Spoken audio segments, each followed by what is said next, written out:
The James Gailliard Show on Choice FM.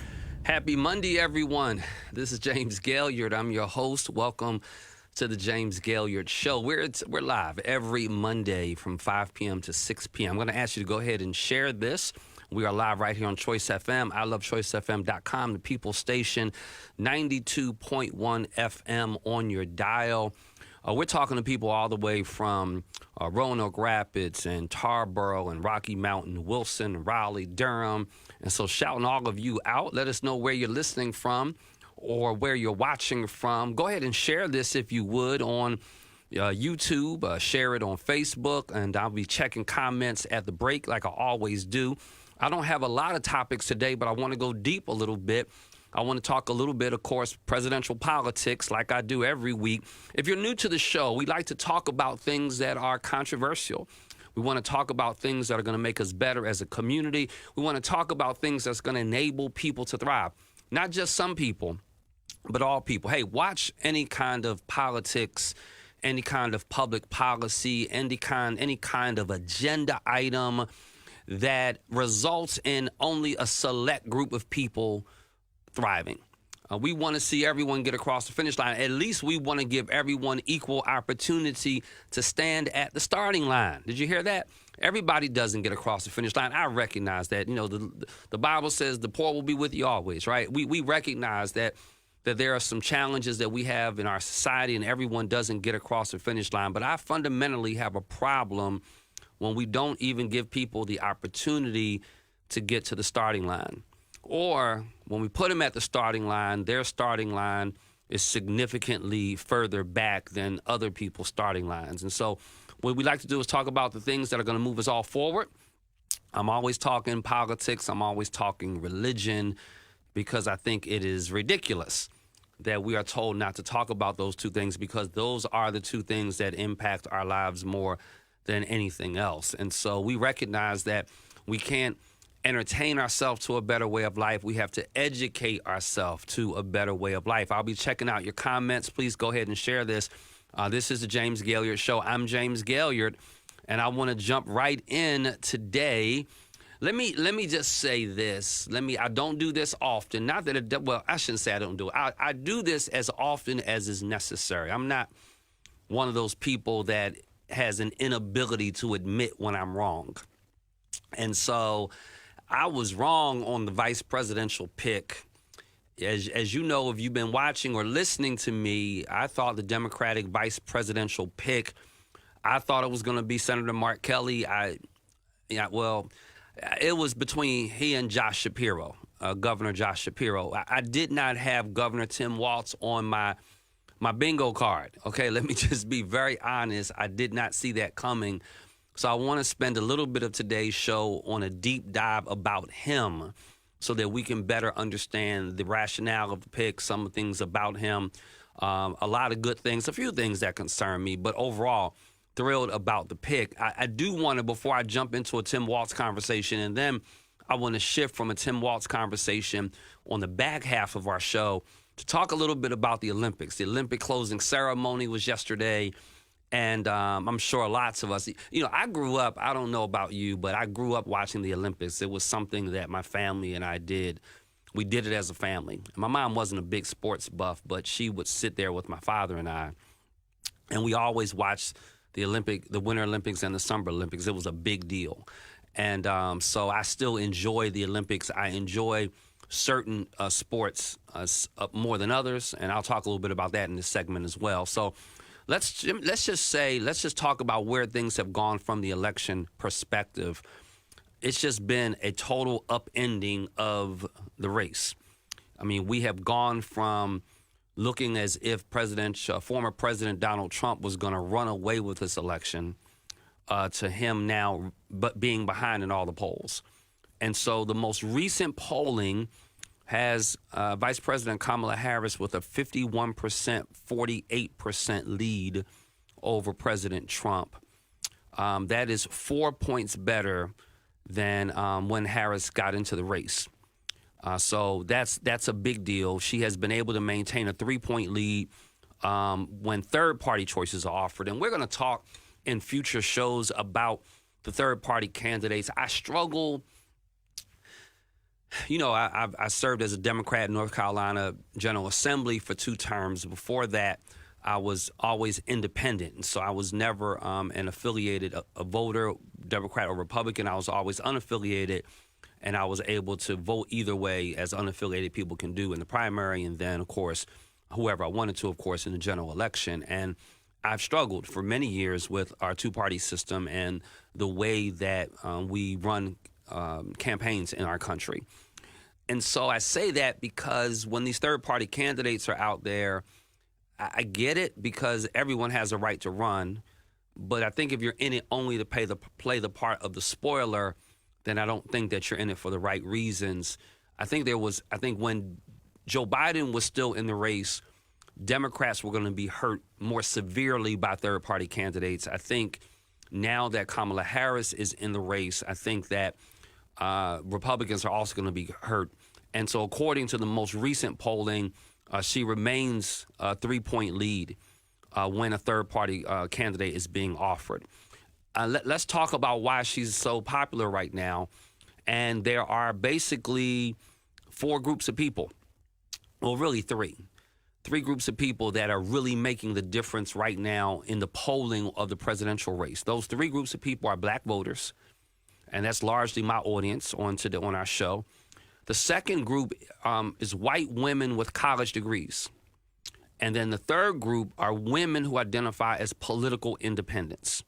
And so what is astounding is that she is maintaining somewhere between a 20 and a 30-point lead than when she first got into the race. So and I would also say that leading in this category are people that live in the suburbs. And she is improving with white voters overall. So I love that because, you know, you've already heard my perspective on race as it relates to this race. I'm going to talk about more of that in the future. But it thrills me that we have white dudes for Kamala, and we've got, you know, white suburban women for Kamala, and we've got all of the above because at the end of the day, I think this is really much more about race. This is really about the direction that we want our country to go in. And so I want to talk about that from a policy or a position perspective, the issues or issue perspective. Some of the issues that keep surfacing are, of course, immigration. And I've told you some of the internal polling that we've had here in Eastern North Carolina don't really hold up the immigration. And remind me by the end of the show to say something about just the way we're putting out mailers. And, you know, my staff are supposed to have a TikTok out for me, I think, last week, just talking about this issue. So be on the lookout for something from me. But so remind me to talk about how we message so poorly in the Democratic Party. And you know me, I'm just going to call it straight. I'll probably have some people call me and say, yeah, you can't be saying that on air. I'm going to always say it. I'm going to tell the truth. I think if we're going to hurt ourselves anywhere as Democrats, it's because we still don't know how to message. So let's talk a little bit about the messaging side.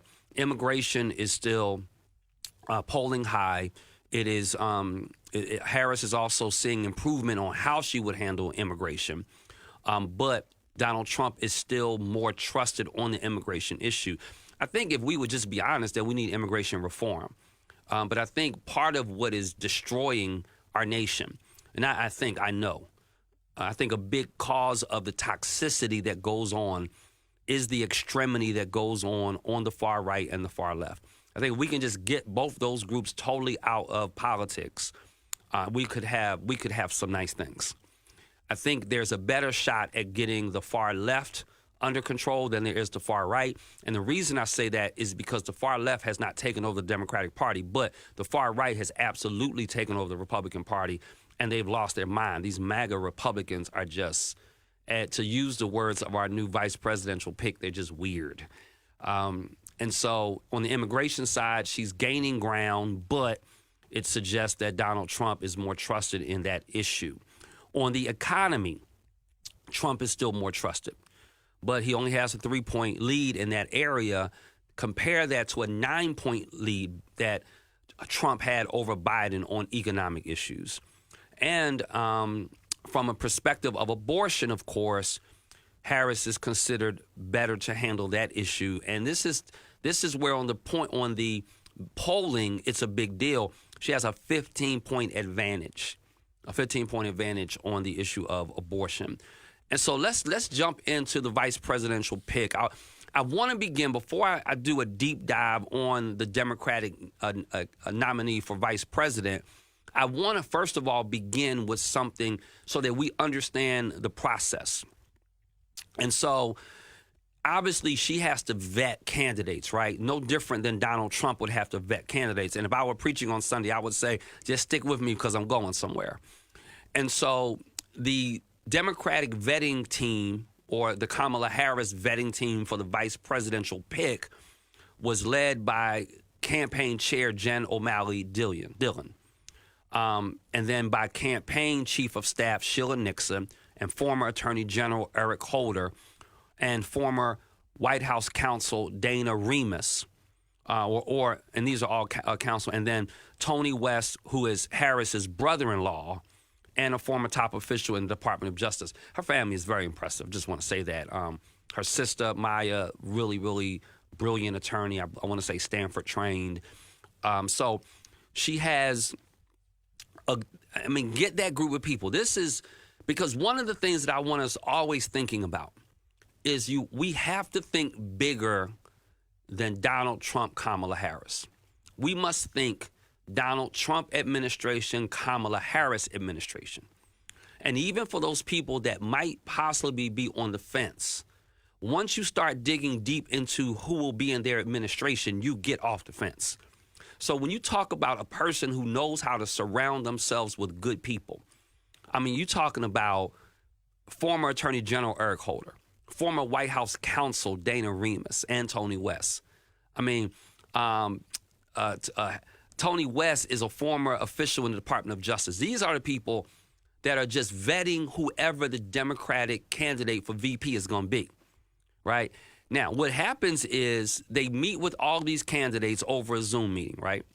So they met with Waltz, they met with Shapiro, Kentucky Governor Andy Beshear, Arizona Senator Mark Kelly, Transportation Secretary Pete Buttigieg. And listen, let me just say this. I don't know that the Democratic Party has a better communicator on the issues than Pete Buttigieg. I personally think the only reason Pete Buttigieg was not tagged is because he's a gay man.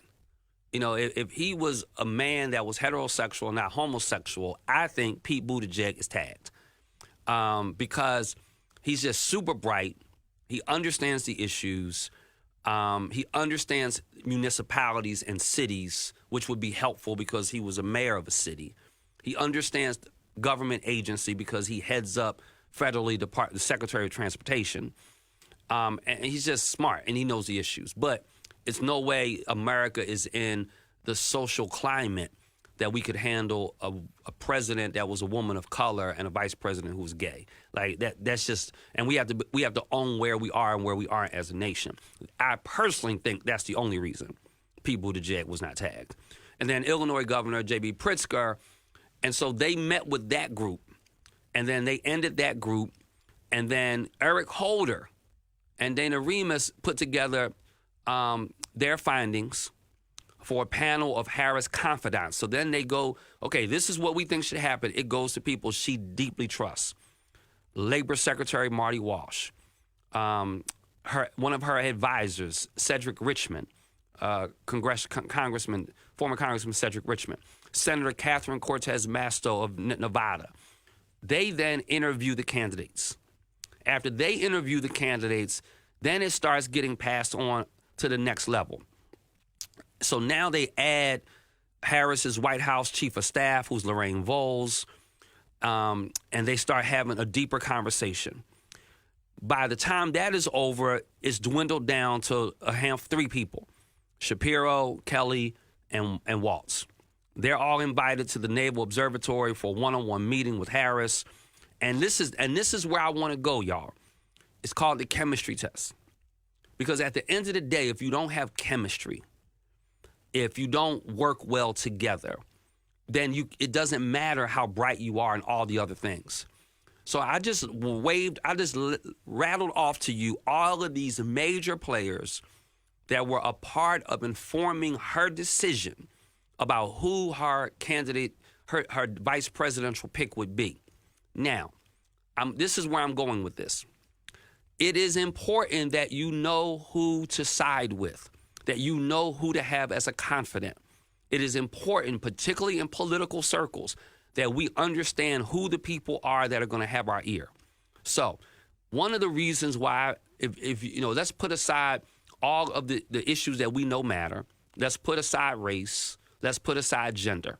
What I want to submit to us for talking points today is that I want to vote for the candidate that knows how to surround themselves with the right people, that know how to surround themselves with people that are competent, that know how to surround themselves with people that have integrity and goodwill and good intentionality and good motives. So I just rattled off to you a list of people that Vice President Kamala Harris has surrounded herself with so that she could make the most informed vice presidential pick. Now, put that over on this corner. Let's go on over to the Republican corner. Let me read a list of people that Donald Trump has surrounded himself with and what those people are currently doing. And so, Steve Bannon, sentenced to 4 months in prison in 2022 for contempt of Congress after defying a subpoena for the January 6th Select Committee. Peter Navarro, the former Trump advisor, sentenced to prison after being convicted of contempt of Congress and defying a subpoena from the January 6th Select Committee. These are people close to, so I'm showing you the difference between the kind of people Kamala picks and the kind of people Trump picks. Michael Cohen, Trump's one-time personal lawyer, sentenced to 3 years in prison in 2018 after pleading guilty to an array of crimes, including violating campaign finance laws and lying to Congress in the Mueller investigation. Paul Manafort, Trump's former campaign chairman, sentenced to 7.5 years in prison for bank and tax fraud crimes and those related to his work as a political consultant in Ukraine. He spent under 2 years in prison before ultimately being pardoned by Trump in 2020. George Papadopoulos, the former Trump campaign advisor, sentenced to 2 weeks in prison for lying to investigators about Russian contacts. He ultimately served 12 days in prison, and he received a pardon by Donald Trump. Listen, let me get it. Roger Stone, longtime Trump associate, sentenced to more than 3 years in prison in 2020 for crimes that included obstruction of justice, lying to Congress, and witness tampering. Guess what? Trump commuted Stone's sentence in July 2020 and pardoned him. See some themes here? Deputy chairman of Trump's 2016 campaign, Rick Gates, pled guilty in 2018 to conspiracy and lying to the FBI, later sentenced to 45 days in prison. Alan Weisselberg, the former Trump Organization chief financial officer, received 5 months in prison on April 10th after previously pleading guilty to 2 counts of perjury. The charges stem from Weisselberg's giving false testimony during Trump's civil fraud trial. It was the second prison sentence that Weisselberg received, as he was given another 5-month sentence last year for his role in helping run, listen to this, a years-long tax fraud scheme. I'm not done. More than 1,230 people. For those of you just tuning in, I'm James Gailliard. This is the James Gailliard Show. And what I'm doing is talking about the importance of surrounding ourselves with quality human beings. The importance of understanding the difference between voting for Kamala Harris and voting for Donald Trump versus voting for a Kamala Harris administration versus voting for a Donald Trump administration. The question becomes, who has a track record with surrounding themselves with the right people? Because recognize, the reality is when you get to be the leader of the free world, when you get to be CEO of something, at the end of the day, you're only as good as the people around you, because there's only so much we can do as individuals. You surround yourself with people that are lazy, that are incompetent, that don't have integrity, that don't have work ethic, that don't have good intentionality, then the whole ship goes down. So my argument so far on today's show is that you have one candidate in Kamala Harris, who is knocking it out the park in who she surrounds herself with. You have another person in Donald Trump who person after person after person lacks integrity. They lie, fraud people. Listen, I'm not done. More than 1,230 people have been charged with federal crimes in the riot on January 6th, ranging from misdemeanor offenses like trespassing to felonies like assaulting police officers and seditious conspiracy. Of those 1,230 people, 730 of them have pled guilty to charges. Another 170 of them have been convicted of at least one charge. And so, what I'm trying to get you to see, of that 750 people that have been sentenced, 750 have been sentenced, almost 2/3 receiving some time behind bars, prison sentences ranging everywhere from a few days to up to 22 years. These are the kind of people that Donald Trump surrounds himself with. Birds of a feather. And so when we begin looking at this election, when we begin looking at local elections, when we begin looking at statewide elections, our judicial races, our council of state races, our gubernatorial race, attorney general, all of the president, we have to ask ourselves not just simply what are the policy positions. Of course they matter. We'll talk about that. We're going to always talk about that. But family, listen to me. It doesn't matter how good the stock market is if I go to jail because I cheated the system. It doesn't matter how much money I make as a CEO if I go to jail because I figured out ways to circumvent paying my taxes. It doesn't matter what position I've risen to if I disrespect and disregard people of the opposite sex. And I don't. It's amazing to me that we literally act as if integrity doesn't matter anymore. We act as if the quality of a human being just doesn't matter anymore.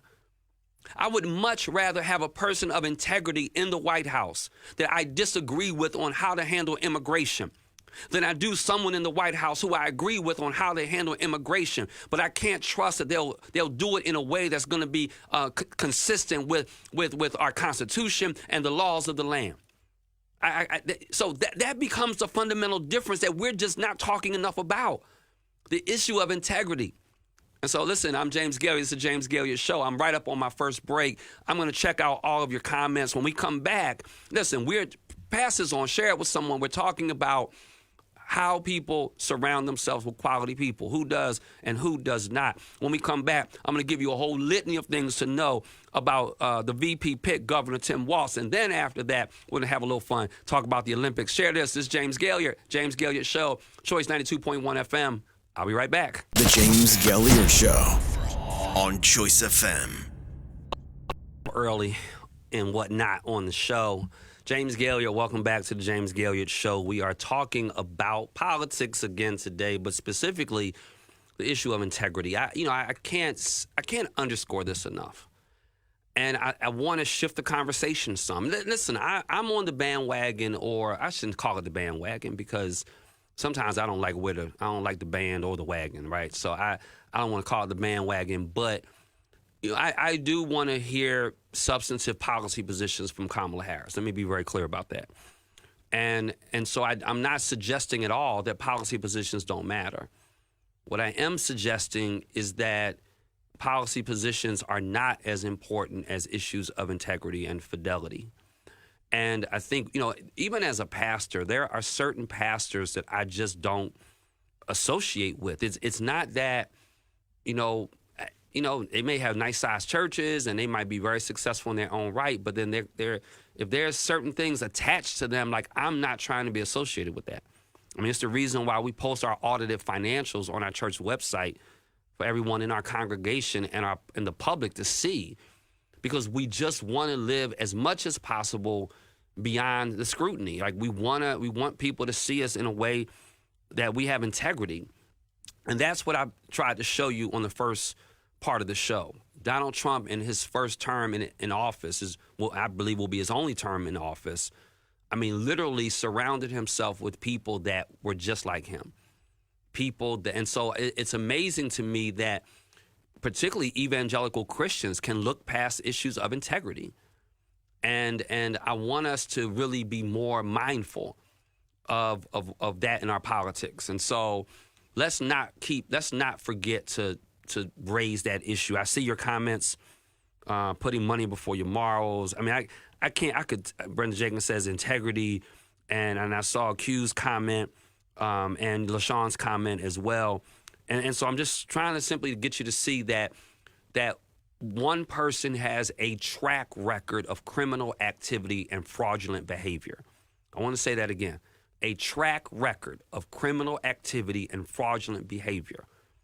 And there is not a scenario in which just because, you mean to tell me that just because I might wind up spending 15 or 20 cents more, maybe not, that I might wind up spending 15 or 20 cents more for a gallon of milk or a loaf of bread, that I should look beyond the fact that you have no integrity, that you have a track record in dividing people, that you have a track. So let me move on. Y'all, so let's talk about Tim Walz. The question is, hey, G, what you think about the pick? I was wrong. I started the show by saying, hey, listen, I did not have Tim Walz on my bingo card. I did not see that coming. I listened to their speech, their campaign speech in Philadelphia that night or that day or the next day. I literally stood up twice in my office while Tim Walz was speaking. I loved it. I loved him, what I heard from him. I want to tell you why I think he's a good pick. I want to tell you some things about him that you may or may not know. I don't want to go in any particular order with this, but it's easy to have a group of people governing us that are nothing like us. And I'm going to talk a little bit about that with J.D. Vance and with Donald Trump. I'm amazed, and I don't say this in a way to look down upon any group of people. I need you to hear this, okay? I need you to hear this. I'm from the hood. I grew up in a row house in North Philadelphia. My parents were probably lower middle class, I would say, at best. And a big chunk of high school, both my parents were unemployed. We had winters where we ran out of heat. We were on food stamps for a while. So I don't say what I'm about to say in a way of looking down on any group of people. But it defies the mind when a person is living in a single wide trailer home sitting on cinder blocks with a window air conditioned and maybe two other windows boarded up, and they've got this $100 Trump 2024 flag flying. A man who lives in penthouses and flies private jets. Like, in what world do you think he even knows you exist? It's crazy to me. And so I have found, politically speaking, even in being in the General Assembly, you had a group of people, a lot of attorneys. That's a whole nother conversation we need to have. Lee Roberts as the new permanent chancellor for UNC. Somebody remind me to talk about that on the upcoming show. But you had I lost my train of thought that quick. But being in the General Assembly, I saw people that could not connect with their constituents at all. They had nothing in common with them. This is exactly what you see with the Republican ticket. They have these two multimillionaires with Ivy League degrees. What do they share with you, America? Other than love of money and hatred of people of color and disrespect of women. That'll be the three things. I used to narrow it down to two. That the only type of people that, in my opinion, could vote for Donald Trump would be either people that are racist or just capitalists. They just have a love for money and they only care about the money. But I think I'm going to add sexist to that. So I think you either have to hate women or want them to be subservient. You have to love money and are willing to make it at any cost, or you just don't want to see people of color get to the starting line. I think those are the three groups of people that the current Republican Party is appealing to. So let's talk, about Tim Walz. Born in Nebraska, small little town in Nebraska, like 3,000 people. Raised in even a smaller town than that. Went to public school. It may not sound like a big deal, but where am I public school?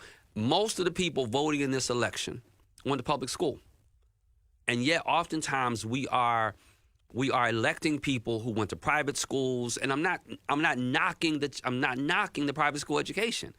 What I'm saying to you is that We want representation matters. I mean, we saw that in the Olympic Games, right? We saw situations. I mean, people of different religions, people of different nations and nationalities. And so grew up, went into the Army National Guard when he was 17. He enlisted, and his father dies of lung cancer when he's 19. Let me tell you about how our life situations form what we think about things. According to the VP pick, he says his dad was a school administrator. His dad died of lung cancer when he was 19 years old. And he says, I want you to hear this.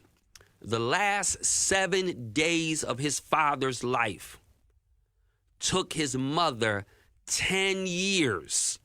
She had to go back to work and work for 10 years to pay off the hospital debt that was created by her husband dying of lung cancer in 7 days. So when you hear that, don't you think he is going to fight for good health care? If that's your perspective, if that's what you grew up seeing, do you really think this is going to be... Now, put on our thinking caps, people. So then, who will not vote for Tim Walz? The CEO of Blue Cross won't. The CEO of Vidant Healthcare System won't. And I'm not afraid to call y'all out. Just, you want to challenge me on it? Come sit down with me in the studio. But people that make $300, $400, $500 million a year as hospital CEOs, people that make millions of dollars a year with incentives as CEOs and CFOs of healthcare providers, of health insurance agencies, they're not going to vote. They're the ones funding big dollars behind other campaigns. Because here's a guy who said, we got to fix our healthcare system in this country. It took my mother 10 years to pay off some debt because my dad was sick and she was just trying to save her husband. These are the kinds of issues of morality that we need to be thinking about. Right? He went to a state college, not an Ivy League institution. He went to a state college. All these state universities we have in North Carolina. So this is like picking a person that didn't go to Harvard, Princeton, or Yale, but somebody that went to like the Fayetteville State, somebody that went to UNC. So he goes to Chadron State College. Then he gets a master's degree in educational leadership from Minnesota State University. State colleges, state universities. Spends a year in China, speaks fluent Mandarin. Shout out to all my Mandarin-speaking people. My daughter, JC, speaks fluent Mandarin. I think that's awesome. And so he went to China on a government-sanctioned group of American educators. And they went to teach Chinese high schools, went to teach in Chinese high schools, right? He taught on a reservation. Rose to the rank of sergeant major before he retired after 24 years in the military. He and his wife meet. Where are my teachers right now? He and his wife meet while they are both temps in the classroom. So he's a temp, his wife is a temp in a public school. They wind up eventually moving to Minnesota. They wind up still both teaching in Minnesota. He teaches geography, coaches the high school football. Like, the reason he's such a good choice is because he is America. He's just a dude that's like everybody else. I'm going to tell you more stuff about him. We want people. Let me ask you this. This is real talk, and this is how I want us thinking about politics. I want you to think about the things you deal with every day. And I want you to have these conversations at the barbershop, at your lunch break. Think about the things that you deal with every day. And this is the question I want you to answer. Which person on my ballot has the greatest likelihood of understanding this issue that I'm dealing with? Do they have people around them with experiences like mine? Have they had experiences like mine? And so, how many of you have been handed over a multi-million-dollar company? How many of you have been handed over, you had people in Silicon Valley fund you with opportunities in the tens of millions of dollars? That's what you're dealing with a Republican ticket right now. So, but how many of you went to public school? How many of you had your life changed by a teacher? How many of you had your life changed by a football coach, a basketball coach? Right? So this begins. And then, I mean, you would think, dude, that he hunts. I'll talk about that in a minute. Family guy, teacher, football coach, a military veteran, and they start the Gay Straight Alliance. This is back in 1999.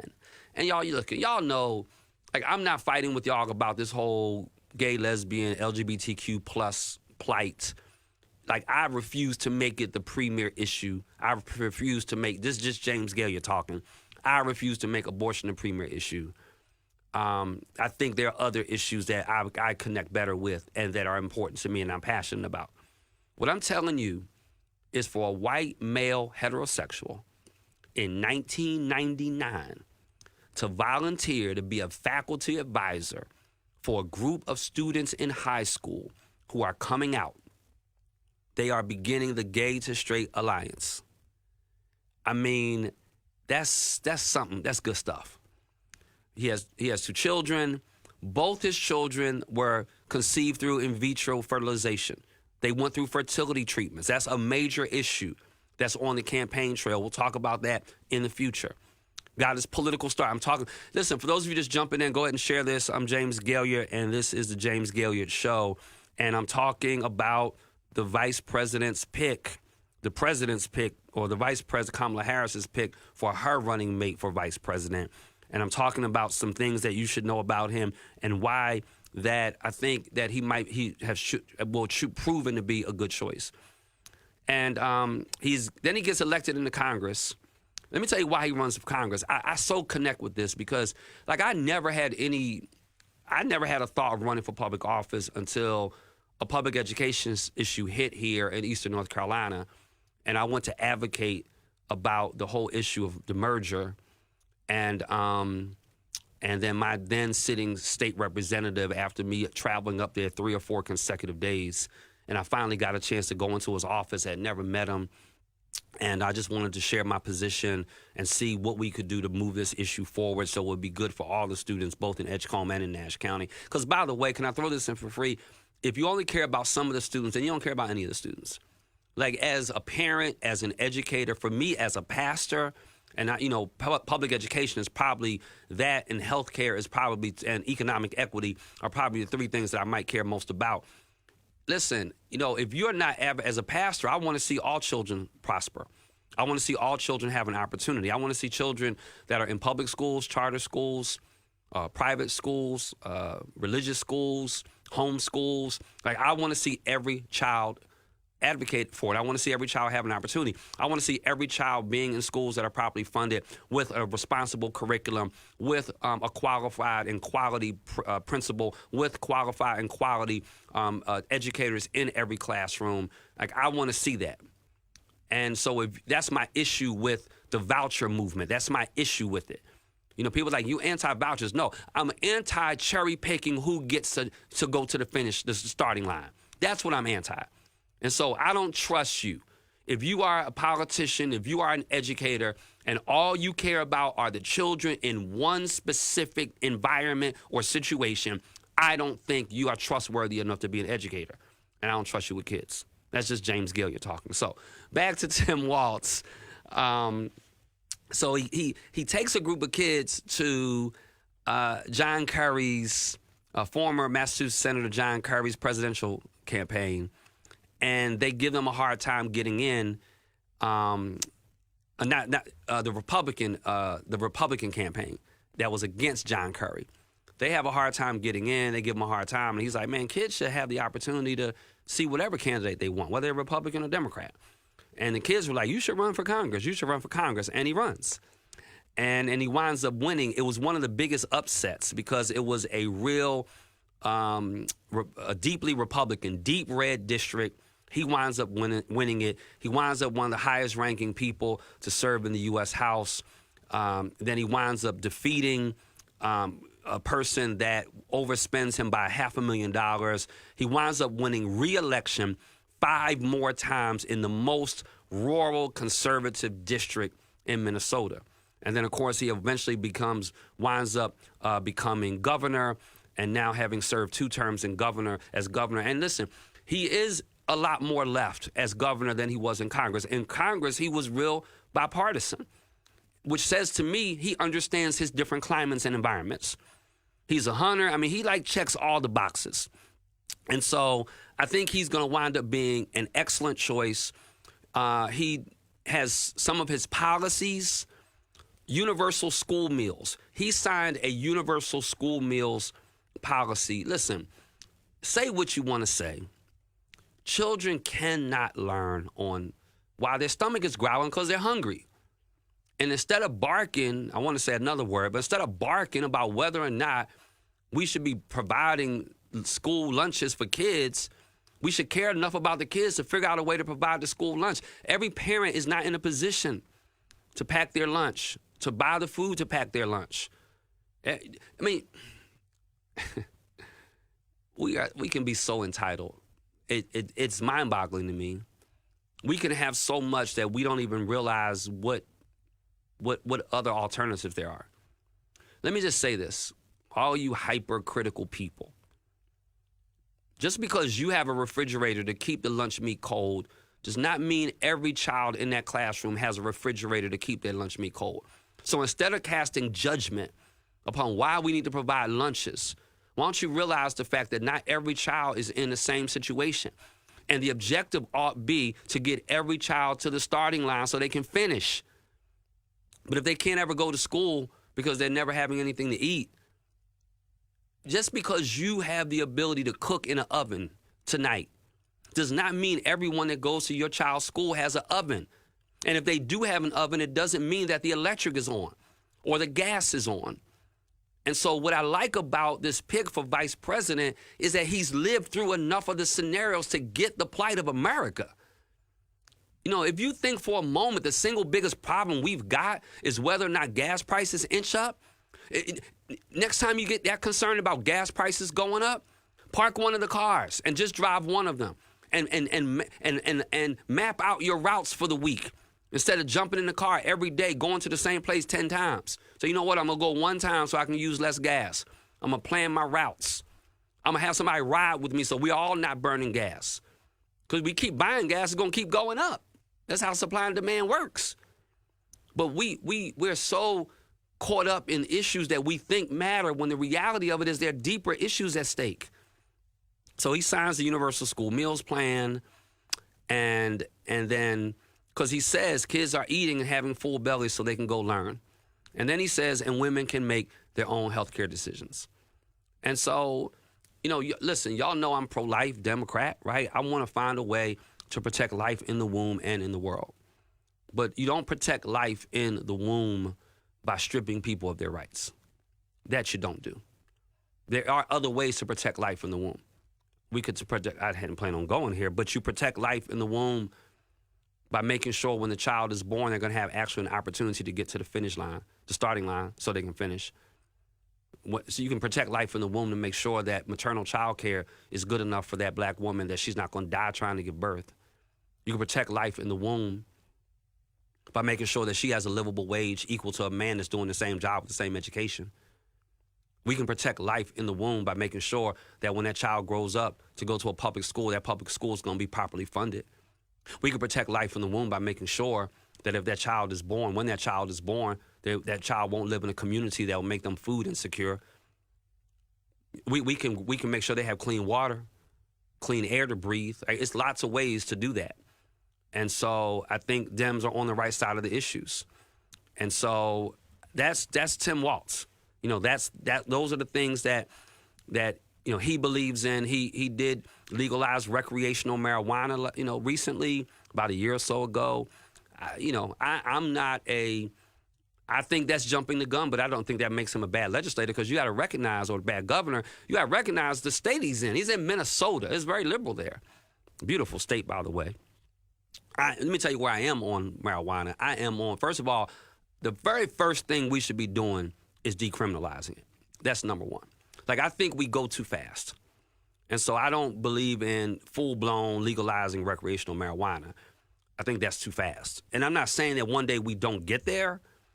I say, number one, if we're having conversation about whether or not to legalize, say, medical marijuana, if I'm having that conversation that I know that there are some values to it, which means the first thing I need to do is decriminalize it. Like, I need to get everybody out of jail who's in jail because of marijuana. So I think number one is we decriminalize it. I think number two, we legalize medical marijuana. And then we wait and see. But that's Minnesota, right? That, to me, that's not a reason not to vote for a guy. He's former chairman of Democratic governors. Just talking about Tim Walz. For those of you that are just joining, I'm James Gailliard. This is the James Gailliard Show. I'm going to look at your comments in just a moment. We're talking about the VP pick, why he got chosen, why I think he's a good pick.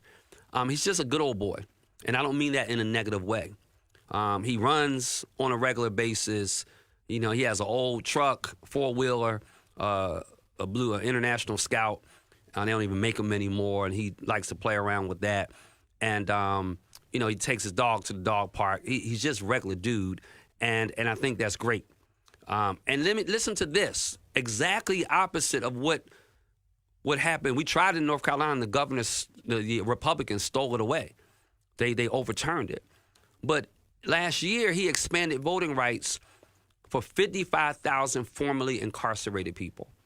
Like, why everyone doesn't, like, the whole issue of representation, taxation without equal representation is enough for me.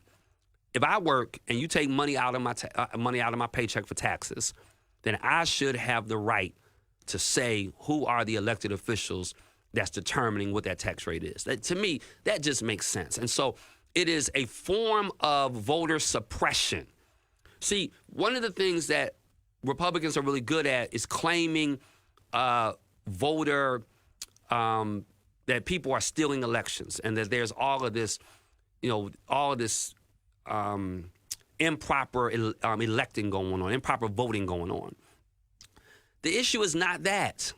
They're doing that. It's the whole follow the shiny thing. So the shiny thing for them is people are voting twice. Most people not voting once. Think about this, people. The shiny thing is there's a lot of fraud in voting. They're saying pay attention to the shiny thing. Meanwhile, behind the back, they're suppressing the vote because they don't want you paying attention to the voter suppression, which is why he said, you know what, you're a formerly incarcerated person. You participate in society. You should be able to vote. A lot of times people, so anyway, he has met with Ukraine and signed an executive order protecting access to gender-affirming care. And so, again, it's a LGBTQ plus friendly state. But this is what I think is interesting about Tim Walz, y'all. This is James Gailliard. You're listening to the James Gailliard Show. I'm going to go ahead and look at your comments. We're going to come up on our last break. When we come back and pay this bill, we'll finish up with our final conversation about Tim Walz. We'll be right back. The James Gailliard Show on Choice FM. Ooh, Lord, we're rounding third base, y'all. Y'all have such good comments out here. I'm talking. It's James Gailliard. Welcome back to the James Gailliard Show, live on every Monday on Choice 92.1 FM and on YouTube and Facebook, 5 p.m. to 6 p.m., where we're talking news, sports, culture, religion, politics. And today I'm doing a deep dive on Governor Tim Walz. And let me finish with him real quick. Maybe the station will give me 5 extra minutes. We'll see. If not, they'll cut me off. It's all right. This really struck me about him, his personal finances. It's almost an anomaly in presidential politics. Listen to this. He has no investments, no bonds, no stock holdings, no real estate. As a matter of fact, he doesn't even own a home. They sold their home when he became governor. He has a limited financial portfolio. And he and his wife have a reported earning. Y'all remember when Trump would not even release his tax returns? We already have seen Governor Walz's tax returns. His 2022 tax return had him earning combined, this is a family household income, $166,000. $115,000 was his salary as governor, and his wife made $51,000 as an educator, right? I want you to compare that, and they paid $24,000 in federal income tax. So $160,000, they pay more in income tax than Donald Trump probably did. And Donald Trump, won't even release tax returns. So this is a family that is not doing what they do for the money. Now, you compare that, that's the vice president, right? Compare that to J.D. Vance. And I'm not knocking people with money. But when you've got $5 million, he's got $500,000 invested in Huntington National Bank. He's got $250,000 in his Robinhood checking account. He's got CDs at Goldman Sachs with a combined range of somewhere between $500,000 and just over $1 million. He has $1 million worth of shares of QQQ Exchange Traded Fund. He's got $200,000 worth of 20-plus year Treasury bonds. This is J.D. Vance I'm talking about now. $100,000 worth of Walmart stock. The list goes on and on. I mean, who do you really want representing you? That's really who do you really think gets the issues that you face? And what? Shout out to teachers. Let me see what some of you are saying. Everyone matters. No one matters. That's right, Judge. Correct. A lot of educators care about certain kids, socioeconomic and all. Right, LaShawn. As an educator, I'm passionate about the bottom 10%, but I care about the 100%. Thank you for that. Children are our most precious commodity. Yep. We're still preaching equality and should be preaching equity. Yeah, you know, we need to do a whole show on that so people know the difference. I love the fact that Governor Walz is a former teacher and football coach. So do I, Alonzo. I love that as well because I love teachers. I love coaches. I love what they represent in our nation. The GOP goal is not to close the economic and educational gap. The goal is to widen. It's no question. It's no question that is the goal. Your information is so on point and essential for the general public to understand and know you need another hour. Yeah, you're right. The far right are worried about the voting suppression and people stealing elections. However, the candidate elected to represent their party in this year's election is a convicted felon. Yeah, exactly. And yeah, maybe Natasha, we'll see what the station says about giving me more time. So I just wanted to do a deep dive today on the difference in the ticket. The difference in the kind of people Kamala Harris surrounds herself with and the kind of people Donald Trump surrounds himself with, the kind of track record of Governor Tim Walz, who is just, I mean, the guy is a hunter. He just seems like a really good guy that gets what's going on in America. And so, and you compare that with J.D. Vance and all the things that I just laid out relative to him. Listen, I'm running up on the end of my show. Let me just shout out all of the Olympians. Let me shout out all the Olympians. How did y'all feel about the Olympic Games? I'm going to go do a deep dive in this, but I want to shout out the women of the Olympic Games. The United States won 126 medals in all. That was the most of any country, so go USA. And they tied China for the highest number of gold medals. But this is what I want you to see. Of the 126 medals won by the U.S., 67 of them were won by women. I think it's outstanding. It was awesome. Some of my stars started off with gymnastics with Simone Biles and Jordan Childs and that whole crew, Suni Lee. But the women's and the men's, but particularly the women's track and field. Sydney McLaughlin-Levrone beats her own world record. Taris Davis-Woodhall, I mean, her story, you know, married to a Paralympian, you know, her husband, you know, the biracial couple, her husband, you know, without legs. And it's just such, the stories, man, are amazing. Gabby Thomas, 3 gold medals. I mean, I think the takeaway for me, and I'm going to close my show on this in just a second, and that doesn't include, that's just me focusing on the U.S., right? That's me focusing on the U.S.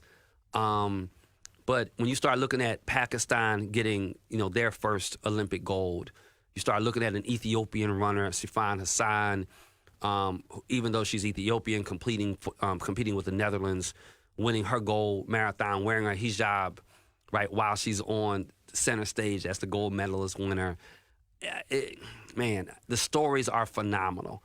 Loving, you know, Julianne Alfred from St. Lucia, you know, and, you know, her victory, you know, Sha'Carri. I mean, the list just goes on and on. The takeaways for me were I'm just not doing enough. Like, if you can go to Harvard, major in neurobiology, and become like a world-class Olympian, win gold, you know, it's a lot. And so I read an article, and I'm going to leave you with this. They say these are the 5 things you need that we need to take away from what these Olympians share. Number one is mental resilience. You know, I think you saw repeatedly when the games were on the line, you saw people talking to themselves. You saw people saying, you can do this. I saw Simone Biles today. You saw the track and field stars talking to themselves.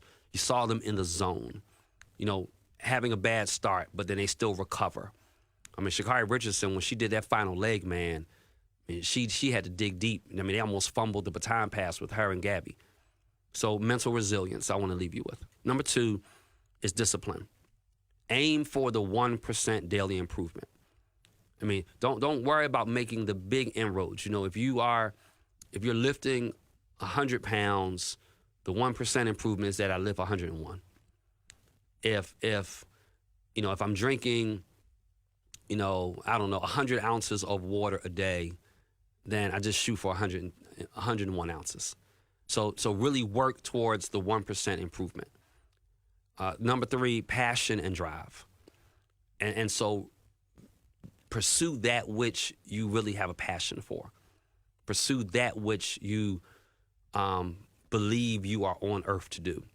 I heard an awesome interview today that raised questions that were really convicting to me. I'll share it to you at another show. Number four, be coachable. Exhibit coachability. If you notice, the best players, the best athletes in the world had coaches there with them all the way up to the end. Their coaches were right there correcting them.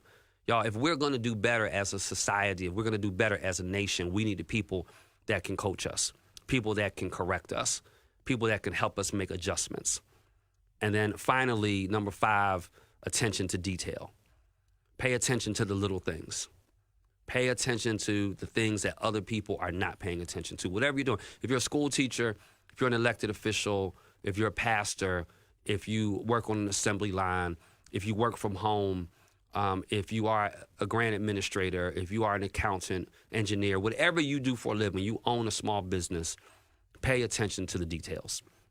So those are some of the takeaways from an article I read about the Olympics. On another show, we'll get into a deep dive on the Olympic Games. Look, I'm James Gailliard. You've been listening and watching the James Gailliard Show. I always circle around at the end of the day and pay attention to some of your comments. Tonight at 8 o'clock, I'm going to be leading a faith call with some other leaders around the state, faith leaders in North Carolina for Kamala Harris. That's going to be out on my social media as well. If you want to go ahead and sign up for that and jump on it, faith leaders for Kamala.